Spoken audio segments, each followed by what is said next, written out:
Model Home by Rivers Solomon. This week's book took me deep into the heart of what it means to belong and what happens when the world refuses to make room for you.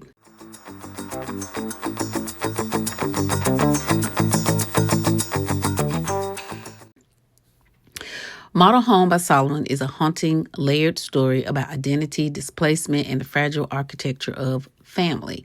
It's speculative, emotional, and as much about survival as it is about hope. In Model Home, Solomon takes us inside a world that is twisted through the lens of inequality, marginalization, and racism.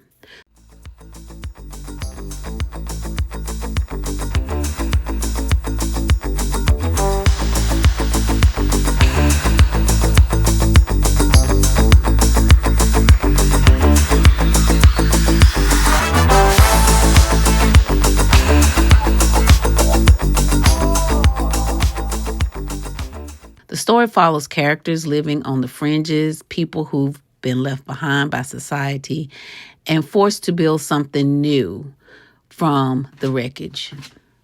Through their eyes, we see the intersection of race, gender, and the desperate search for answers in a world designed to ignore them.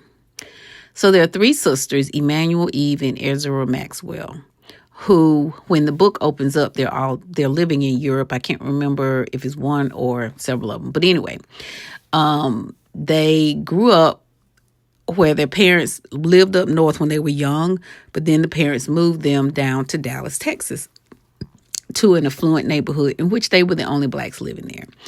One of the neighbors befriended them and started sneaking into their house with the help of one of the daughters giving her a key, which caused events to happen, including sexual assault. Solomon writes with a kind of emotional precision that stops you cold. What I loved most was that Solomon refuses to offer easy answers, and there were none. However, it was a very twisted semi-thriller. I don't know if you can even call it that, but it was a thriller to me. Instead, they show us the beauty and the ache of existing in a body, in a community, in a world that constantly asks you to justify your place in it.